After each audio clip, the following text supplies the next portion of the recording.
Ok, vamos lá. Hoje a gente vai mergulhar fundo na mente de um dos personagens mais intrigantes, talvez, dos animes, Saitama. Quem é o homem por trás daquele soco devastador? E essa é a grande pergunta, né? Por que o cara mais forte do universo parece estar mortalmente entediado? Ele tem poder para destruir planetas, mas a luta dele de verdade é contra o tédio. Hoje a gente vai desmontar essa mente peça por peça para entender o que está rolando lá dentro. É exatamente isso. O paradoxo que define o Saitama é esse aí: poder no máximo e apatia no máximo. Como é que pode, como alguém tão poderoso se sente tão vazio? A chave para isso está na arquitetura da mente dele, que é bem peculiar. Então, para começar essa nossa investigação, a gente precisa ir direto na motivação central dele. Qual é a lógica que guia tudo o que ele faz? E olha, já vou adiantando, é uma lógica completamente diferente de qualquer herói que a gente conhece. A primeira peça desse quebra-cabeça é algo que na psicologia se chama de pensamento introvertido, ou TI, para facilitar. Pensa nisso como um sistema operacional interno, que cria um modelo lógico de como o mundo funciona. Para alguém com TI forte, se alguma coisa não faz sentido dentro desse modelo, ela é ignorada. Simples assim. Não importa o que todo mundo está falando. E essa frase, nossa, essa frase é a definição perfeita de Tim em ação. Eu sou um herói por diversão. Ele não tá lá por um senso de dever, por moral, pra ganhar fama, nada disso. Ele faz porque pra ele, na lógica dele, faz sentido. É basicamente ele falando pro mundo: as expectativas de vocês não importam pra mim. E a gente vê isso o tempo todo, né? Ele tá nem aí pra hierarquia da associação de heróis. Ele acha os discursos gigantescos dos vilões uma chatice, uma perda de tempo. E aquele treino dele só faz sentido para ele mesmo. A lógica de fora não entra. O que vale é o sistema interno dele. Beleza, então a gente estabeleceu essa base lógica dele. Agora vamos para o centro do problema, o tédio. E a próxima pista mostra que a crise do Saitama não é uma questão filosófica, sabe? Algo quase físico, neurológico. Essa função é a sensação extrovertida, ou C. É a parte da mente que vive o aqui e agora. Ela precisa de estímulo físico, de ação, de uma resposta imediata do ambiente. Pensa num atleta de ponta, totalmente focado no jogo, reagindo a tudo. Para Saitama, essa função é essencial. E aí que tá o pulo do gato. O tédio dele não é porque ele não tem um propósito, é porque a invencibilidade dele tirou da mente dele o estímulo que ela mais precisa. O mundo não consegue mais, reagir à altura. O universo não bate de volta. E isso deixa essa parte da mente dele a 100 morrendo de fome. E essa imagem, nossa, ela diz tudo. Na luta que ele tem no sonho, onde ele pode se machucar, onde tem risco de verdade, ele tá elétrico, tá vivo. Mas na vida real, contra um monstro de verdade, tédio, apatia total. É o cérebro dele berrando por um estímulo que a realidade não entrega mais.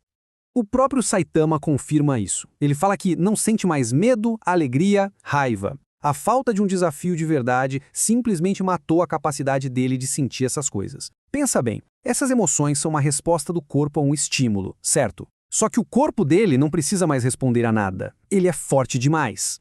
Então, o que acontece com toda essa energia de ação que não tem pra onde ir? Ela vai pro único lugar que sobrou, onde existe urgência e competição de verdade. As promoções de supermercado. É sério. Correr contra o relógio por um desconto vira o substituto psicológico para a emoção de uma luta real.